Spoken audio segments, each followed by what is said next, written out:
श्री राम, जय श्री बागेश्वर धाम। आज हम आपको बताने वाले हैं जगत गुरु स्वामी रामभद्राचार्य जी के बारे में, जो कि बागेश्वर धाम सरकार के गुरु जी हैं। तो आज हम आपको इन्हीं के जीवन से जुड़ी सारी बातों को आपको बताने वाले हैं। तो वीडियो को पूरा देखें और सबसे पहले हमारे चैनल को सब्सक्राइब जरूर कर लें। हम बात करने वाले हैं स्वामी रामभद्राचार्य जी के जीवन से जुड़ी कुछ खास बातों के बारे में।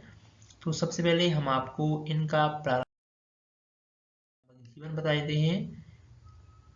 इनका जन्म 14 जनवरी 1950 को उत्तर प्रदेश के जौनपुर शहर में हुआ था। इनका जो वास्तविक नाम है वो था गिरधर मिश्र। इनके पिता का नाम था पंडित राजदेव मिश्र और माता का नाम था सची देवी मिश्र। इनके जो गुरु थे वो थे पंडित ईश्वरदास महाराज। ये इनके प्रारंभिक गुरु थे, पंडित ईश्वरदास महाराज।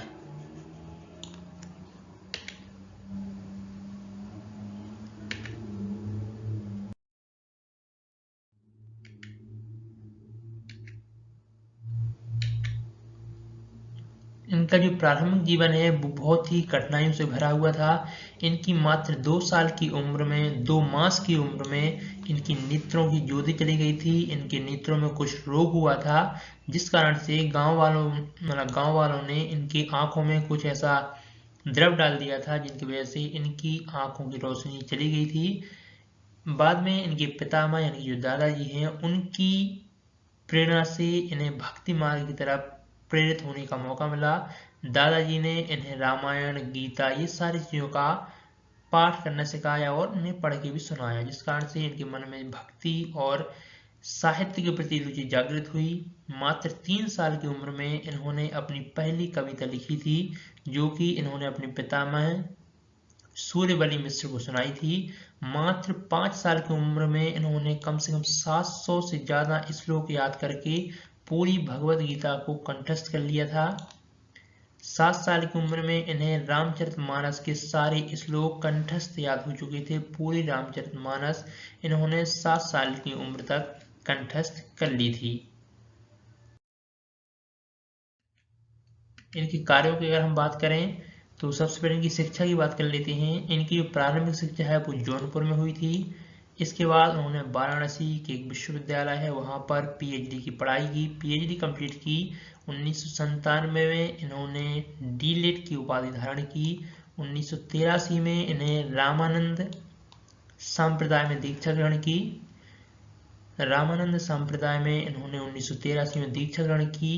1987 में तुलसी मठ की स्थापना की, जो कि चित्रकूट में मठ है, तुलसी मठ, और इसी के पीठाधीश्वर हैं स्वामी रामभद्राचार्य जी। इन्हें 1994 में सभी संतों ने मिलकर, सभी अखाड़ों ने मिलकर जगत गुरु की उपाधि से सम्मानित किया।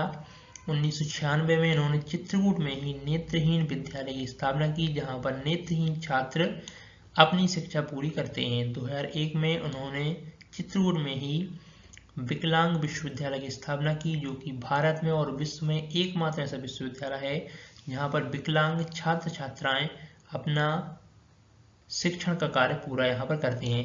इन्होंने अपने जीवन में 80 से ज़्यादा पुस्तकें लिखी हैं और इनकी सबसे खास बात यह है कि इन्होंने कभी भी ब्रेल लिपि का इस्तेमाल नहीं किया है, जो कि नेत्रहीनों के लिए ब्रेल लिपि बनाई गई थी, उनका इन्होंने कभी भी इस्तेमाल नहीं किया है। इन्होंने सिर्फ बोलने से और सुनने से ही सारी शिक्षा ग्रहण की है। सम्मान की बात करें तो इन्हें भारत सरकार से और विभिन्न संस्थानों से बहुत सारे सम्मान मिले हैं। हम आपको कुछ यहाँ पर दिखा देते हैं, जैसे कि 2006 में इन्हें वाणी अलंकरण सम्मान मिला था। 2006 में ही इन्हें राष्ट्रपति के द्वारा प्रसिद्धि पत्र भी मिला था और 2001 में इन्हें देवभूमि पुरस्कार उत्तराखंड की सरकार ने इन्हें दिया था। मध्य प्रदेश से और हर एक प्रदेश से इन्हें बहुत सारे सम्मान मिले हैं। 2014 में इन्हें पद्म विभूषण से सम्मानित किया गया था।